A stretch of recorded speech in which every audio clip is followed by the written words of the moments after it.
दोस्तों, आज हम बात करेंगे ट्रू ब्यूटी के लास्ट एपिसोड के बारे में। ये वीडियो पसंद आए तो देखने के बाद इसे लाइक या डिसलाइक जरूर करना। एपिसोड 15 में हमने देखा था कि हैंसियो जू को हक करता है, जहाँ पर आगे लीसू भी होता है। लीसू उसे कुछ नहीं कहता है और जब हैंसियो वहाँ से घर जाने लगता है तो वो जाके हैंसियो से मिलता है। वो हैंसियो से पूछता है कि आज भी तुम जू को इतना पसंद करते हो, पर हैंसियो इस बात को डिनाई कर देता है। जू हैंसियो को समझ पाती है तो घर जाके उसके बारे में बहुत सोचती है और अगले दिन उसके स्टूडियो पे वो उससे मिलने जाती है। पर यहाँ हैंसियो जू के बातों को टालने के लिए वो उसे कहता है कि लीसू इस शहर को छोड़ के हमेशा के लिए वापस जा रहा है। ये बात सुनते ही जू तुरंत वहाँ से चली जाती है। जब वो लीसू के पास पहुँचती है तो उसे पता चलता है कि लीसू अब कहीं नहीं जा रहा है और जू को लीसू के पास भेजने के लिए हैंसियो ने ऐसा झूठ बोला था। इस बारे में जू लीसू को भी बताती है। दूसरी ओर हम हैंसियो को देखते हैं। उसके लिए जू को भूल जाना आसान नहीं था, तो वो साइड में जाके बहुत रोता है और जू के साथ बिताए कुछ स्पेशल मोमेंट्स को याद करता है। दूसरी ओर जू क्योंकि लीसू के लिए इस तरह से भागते हुए आई तो लीसू को भी ये जान के बहुत अच्छा लगा कि जू भी उससे उतना ही प्यार करती है जितना वो जू से, और उसने जू के साथ जो भी किया है उसके लिए सॉरी कहता है। रात का टाइम था तो वो जू को घर छोड़ने जाता है, जहाँ पर रास्ते में वो जू को बताता है कि वो बचपन से ही जू को पसंद करता था, इसलिए अक्सर वो उस कॉमिक स्टोर में आया करता था। जू समझ जाती है कि हैंसियो ने ऐसा क्यों किया, तो वो फिर से हैंसियो को मिलने के लिए बुलाती है। इस बार हैंसियो उसे मिलने आता है और उसे सब कुछ साफ साफ बता देता है कि अब वो इन सब चीजों से मूव ऑन करना चाहता है और वैसे भी वो अब अपने काम में बहुत ज्यादा बिजी रहने लगेगा, तो उसके पास इस सब के बारे में सोचने के लिए टाइम नहीं बचेगा। जो फिर भी हैंसियो के फीलिंग्स को रेस्पेक्ट देते हुए उसे सॉरी कहती है। अगले दिन लीसू जू के घर में आता है, जहाँ पर वो जू के फैमिली के साथ काफी अच्छा टाइम स्पेंड करता है। जू जब काम पे जाती है तो वो मॉडल जू को पूछती है कि तुम और हैंसियो डेट कर रहे हो क्या एक दूसरे को, क्योंकि लास्ट टाइम उसने देखा था कि हैंसियो ने जू को फ्लावर दिया था। इस बार जू उसे सब कुछ सच सच बता देती है कि हैंसियो को वो अपने हाई स्कूल से जानती है और वो सिर्फ उसका दोस्त है। ये सब कुछ जानने के बाद वो मॉडल फिर से जू को बहुत ही बुरी तरह से ट्रीट करती है। वो जू से तरह तरह के काम करवाती है जो काम जू के लिए नहीं था, पर इस बार जो चुपचाप नहीं रहती वो उसे सुना देती है। वो मॉडल उसे कहती है कि तुम मुझसे ऊंची आवाज में बात कर रही हो, मैं तुम्हें इस जॉब से निकलवा दूंगी। तभी वहाँ पर जू का एक सीनियर आ जाता है और उसके सामने भी जू बोल देती है कि हर बार की तरह मैं इस बार चुप नहीं रहने वाली हूँ और मुझे अगर जॉब से निकाला जाए तो निकाल दो, पर जो गलत है वो मैं बोलूंगी। पर वो आदमी उल्टा जू के साथ ही मिसबिहेव करता है और उसे धक्का दे देता है। पर तभी वहाँ पर सुजिन आ जाती है और उस आदमी को मार के गिरा देती है और उस आदमी को कहती है कि तुम कितने बड़े कायर हो कि तुम अपनी मर्दांगी लड़कियों के ऊपर दिखाते हो। फिर जू और सुजिन वहाँ से एक रेस्टोरेंट में जाते हैं, जहाँ पर ये दोनों सालों बाद एक दूसरे को देख के बहुत ज्यादा खुश होते हैं। सुजिन अपने पास्ट के लिए जू से माफी मांगती है और ये भी बताती है कि उसके फैमिली प्रॉब्लम के कारण वो बहुत ही ज्यादा अकेली थी और उस वक्त उसे नहीं पता था कि असल में उसे लाइफ में क्या चाहिए। उसे ऐसा लगता था कि वो जू को और लीसू को अलग करके और लीसू को पाके वो अपने लाइफ में खुश हो सकती है। उसे सिर्फ हर एक चीज में जीतना था, क्योंकि उसके पापा हमेशा ही उसे हर एक चीज में टॉपर रहने के लिए मारते आए हैं। पर स्कूल में उस इंसिडेंट के बाद उसके मम्मी पापा का भी डिवोर्स हो चुका था और वो अपने आंट के पास दूसरे देश में चली गई थी। जब उसे अपनी गलती का रियलाइज हुआ तो उसने काफी बार सोचा कि वो कॉल करके जू को सॉरी बोले, पर वो ऐसा नहीं कर पाती है, इसलिए वापस वो इसी शहर में आ जाती है। जू उसे बताती है कि मैं तो चाहती थी कि तुम मुझे कॉल करो और मैं तुम्हारे कॉल का भी इंतजार कर रही थी,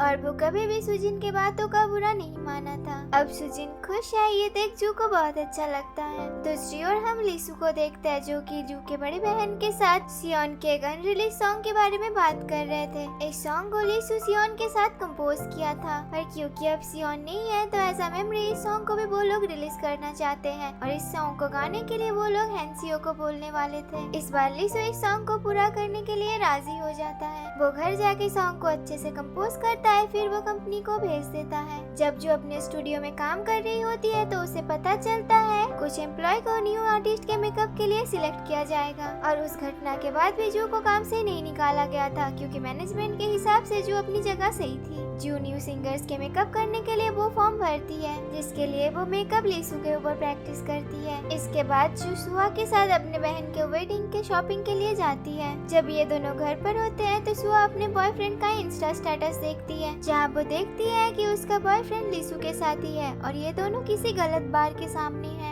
उसे ढूंढते हुए वो लोग वहाँ तक पहुँच जाते हैं। जब वहाँ पहुँचते हैं तो उन्हें पता चलता है कि ये दोनों उस बार के पास वाला रेस्टोरेंट में आए थे, जहाँ पर लिसु ने बहुत ज्यादा ड्रिंक कर लिया है। जो लिसु को उसके घर तक छोड़ने जाती है। जब उसे सुला के वो वहाँ से आने लगती है तो लिसु उसे जाने से रोकता है। तो जो वहाँ पर थोड़ी देर रुक जाती है जब तक लिसु सो ना जाए, जिसमें उसकी भी आँख लग जाती है। और जब वो उठ के वहाँ से आने लगती है तो वो देखती है कि उसकी मॉम ने उसे काफी बार कॉल किया था, पर तभी वो सुहा के मैसेजेस देखती है जो उसे बताती है कि जू के मॉम ने उसे भी कॉल किया था, क्योंकि ये दोनों साथ में घर से निकले थे। तो सुहा ने बता दिया है कि जो उसके साथ है। ये मैसेज देख के जू को काफी राहत मिलती है और वो कैब देखने के लिए वहाँ से जाने लगती है, पर लिसु उसे इतनी रात को जाने से मना करता है और कहता है कि आज तुम यहाँ नहीं रुक सकते हो। इस बार जो उसे मना नहीं करती है और ये दोनों एक दूसरे के काफी नजदीक आ जाते हैं। अगले सुबह लिसु जू के लिए ब्रेकफास्ट भी बनाता है, जहाँ पर जो सारी सब्जी को साइड में करके खाने लगती है। तो लिसु उससे कहता है कि तुम्हारे पेट में प्रॉब्लम है तो तुम्हें सब्जी खाना चाहिए, पर इस बात से जू को काफी ऑकवर्ड लगता है और लिसु को चुप करवाने के लिए सब्जी लिसु को खिला देती है। जो लिसु को पूछती है कि वो उसके साथ मूवी देखने जा सकता है, क्योंकि इन दोनों ने काफी सालों तक एक साथ मूवी नहीं देखा है। तो लिसु उसे कहता है कि कुछ दिन पॉसिबल नहीं है क्योंकि वो अब बिजी रहेगा। यहाँ पर वो जू को अपने सॉन्ग के बारे में बताता है जो कि वो सियोन के साथ मिलके कंपोज किया था। अब वो उस सॉन्ग को रिलीज करने के लिए कंपनी को दे दिया है और इसी सॉन्ग को गा के हैंसियो डेब्यू करने वाला है। इसके लिए उसे स्टूडियो जाना है। ये सुन जू लिसु के लिए बहुत ज्यादा खुश होती है। स्टूडियो में भी हैंसियो की सॉन्ग रिकॉर्डिंग हो जाती है, जहाँ लिसु हैंसियो को बताता है कि वो अपनी म्यूजिक कंपोजिशन की पढ़ाई वापस से शुरू करने वाला है ताकि वो आगे जाके और अच्छे से गाना कंपोज कर पाए। इसके बाद हमें जू की सिस्टर के शादी के दिन दिखाया जाता है। शादी से पहले जू की सिस्टर जैसे अपनी वेडिंग रिंग ट्राई करती है तो वो उसकी उंगली में फंस जाती है। सभी मिलके उस रिंग को हड़बड़ी में निकालने लगते हैं तो वो रिंग हाथ से फिसल के टेबल के नीचे चला जाता है। जू की सिस्टर टेबल के नीचे जाके उसे निकालने जाती है तो उसका सर ही उस टेबल में फंस जाती है। क्योंकि वेडिंग का समय हो चुका था तो जू की सिस्टर टेबल के टुकड़े के साथ ही वेडिंग हॉल में जाती है।